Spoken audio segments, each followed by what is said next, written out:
In August of 2021, I got a new grill, the Masterbuilt Gravity Smoker 1050, and that grill puts out some amazing and beautiful barbecue. You can watch my channel. In fact, I did a brisket video last year, and it's one of my most popular videos right now.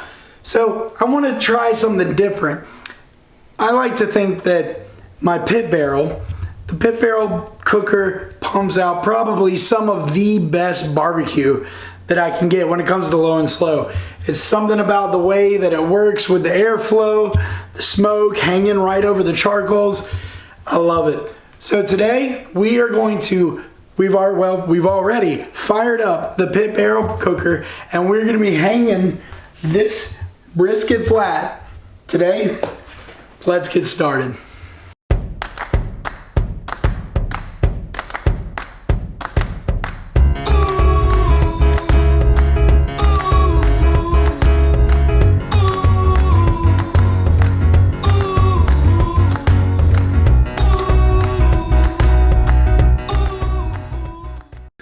Now, this is not a whole packer brisket. This is just the flat, which is usually the leaner part. And you can tell because it has the flat fat cap going on right here. And it's just kind of cut in this rectangular shape.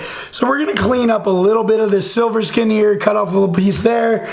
But for the most part, because it's a leaner cut of beef, we are just going to leave it as is, mostly on the top here, because that fat is going to render down a little bit, and it's also going to protect it from drying out.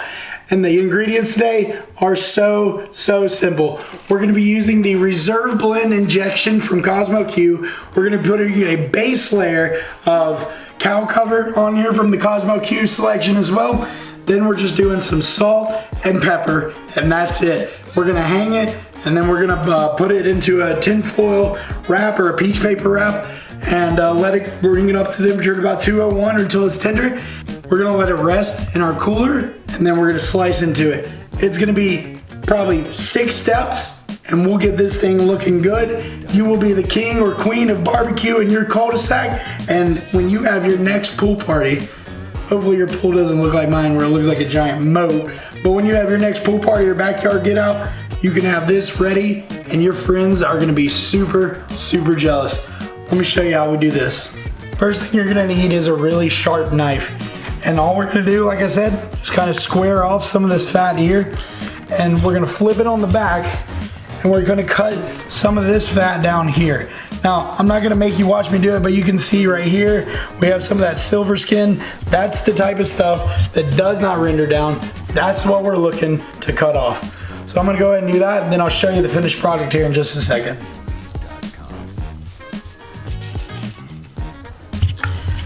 So that's about it, and this is what it looks like. I know, kind of butchered it here. It's not perfect, but hey, it's backyard barbecue. We're not gonna make things perfect.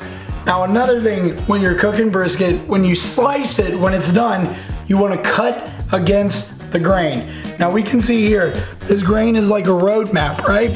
This is where all the striations of fat go. So what we're going to do is do a simple cut, just like this, just on the end. So that gives me a starting point for when I know where to cut. That gives me a starting point to slice it this way so that we cut against the grain and not with the grain when this brisket is all said and done. Let's get this baby seasoned up. The first thing we're gonna do is make our injection, which is really easy. We have the Reserve Blend here. We're gonna take 1/3 cup of the Reserve Blend. That's what it looks like. And if you're wondering, it smells great, but this stuff has won Kosmos, man, thousands of dollars in competitions. So we take that 1/3 cup and we dump it in our shaker right here. And we take 2/3 cup of distilled water. You can use beef stock, you can use really anything you want. And we're mixing it in just like that. Put our screen on.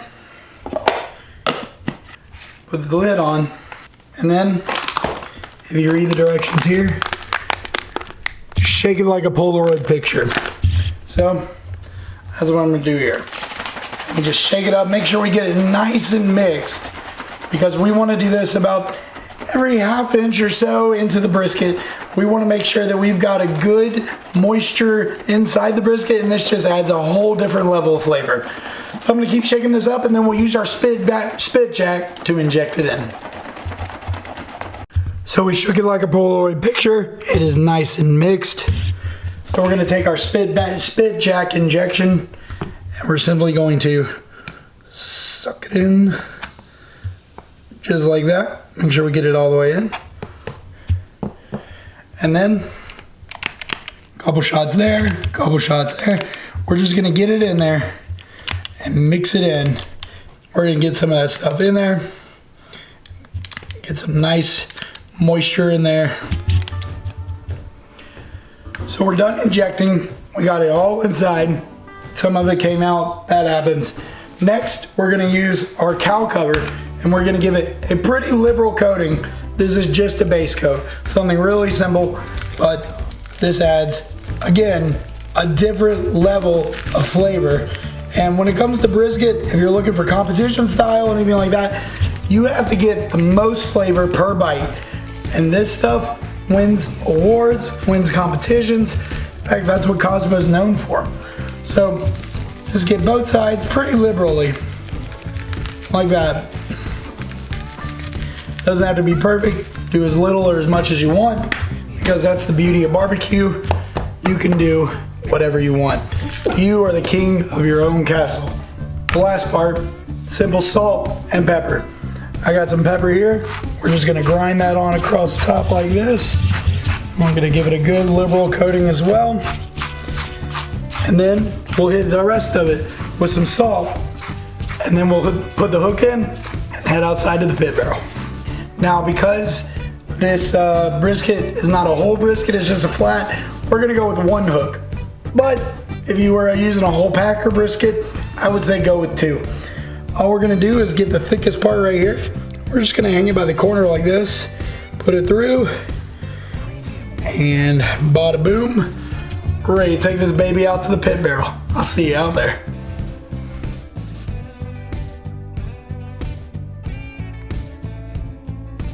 Now down inside, I am using some Kamado Joe Big Block Lump Charcoal, and I've got 4 chunks of hickory wood from Cowboy, the Cowboy chunks that you can get at their local big box store.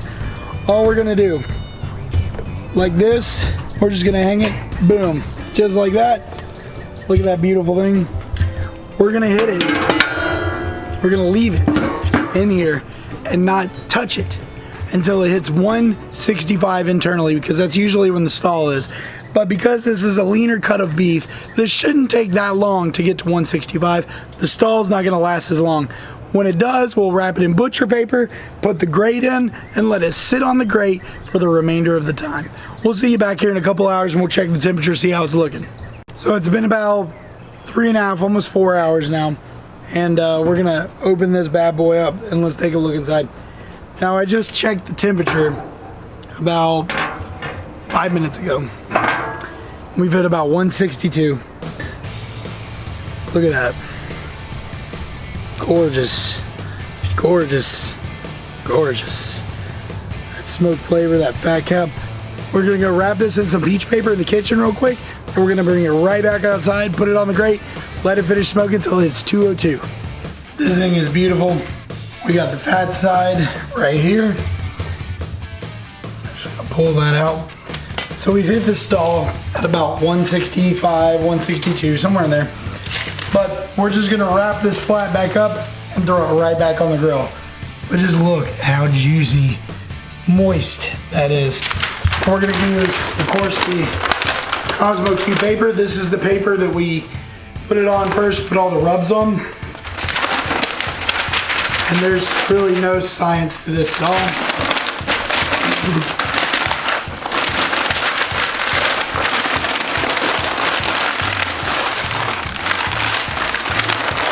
Wrap. Let's head back outside, put this bad boy back on. I went ahead and put the rack already in there. We got it right here. And now we are gonna leave. I have the fat side cap up. It doesn't really matter. You can go up, you can go down, sideways, whatever you choose to do. We're gonna check back on this thing in just a couple hours, and it should be ready to throw inside our cooler. Then we'll let it rest for another 30 minutes before we slice right into that thing. It's about 6:15, 6:20, something like that. And so we're now into this 5.5 hours, and the brisket, you can see here, I've punched several holes in it while I'm, doing temperature checks and everything, but we have hit a pretty standard 250, holy crap. We've got a pretty standard 202 across the board. So we're gonna take this and we're gonna put it inside the cooler. Let's go. So here I have a Igloo double insulated cooler. This is what I use for all my meat cooking needs. We're gonna simply take this and we're gonna put it right in here. And we're gonna wrap it in towels just like this. See, wrapped in towels, really easy. We're gonna close it and we're gonna let it sit for about 30 to 45 minutes, and then we'll slice into this thing. It's going to be gorgeous. This is probably gonna be one of the best briskets I've ever done. I'm so excited. We'll see you back here in just a few seconds. We've been waiting now probably a total of 6.5, 7 hours into this cook for this brisket flat. It's been sitting in the cooler for just over an hour, like an hour and 15 minutes, something like that. But I can tell you, we got steam coming out here. It's ready. There she blows. She should be nice and rendered down. Maybe. There it is. Just cut it right out. Perform a peach paper C-section. Look at that thing. You can see the steam coming off it. You see all the moisture, all that juice below. We're gonna throw on some Brisket Mop by Kosmos here. We're gonna take those juices, pour it right over it, just like that. It's all right to be messy, guys. Boom. And if you remember, I said we have this little notch right here, and that's where we're gonna cut against the grain, which means the grain is going this way. So we're gonna cut against it. Now, if everything does properly, like it should. It's hot. Look at that beautiful smoke ring. We got lots of moisture in there. It's got just enough pull to it. Get in a little deeper here. Beautiful. We got the bend right there, which is perfect. And we have just enough tug on it. It is not dry.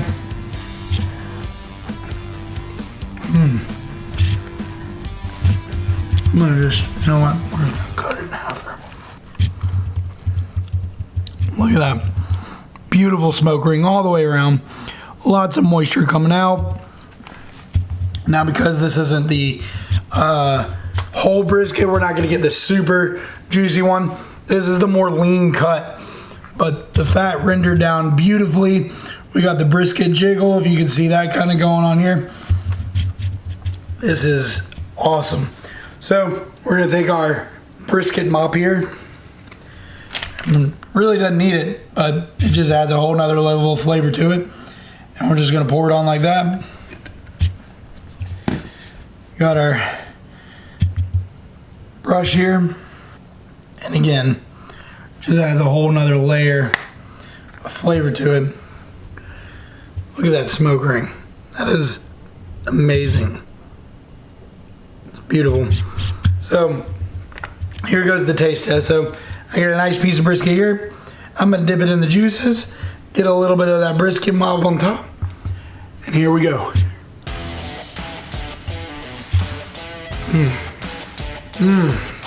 It is tender, it is flavorful, it's got a little sweet heat to it with the cow cover and the pepper and the salt. This Brisket Mop just makes it even better. I'm gonna cut the rest of this bad boy up. Man, that's good. I'm gonna cut the rest of this bad boy up. I'm gonna distribute it amongst my co-workers, my friends, and of course our family. We'll have some brisket mac and cheese, something like that. This is gonna be a beautiful, beautiful shared piece of meat that will bring a lot of people a lot of happiness and a lot of flavor. My name is Mark Ashby of Grill Mart Co. Make sure you eat well, you do well, and you know what? We'll see you next time.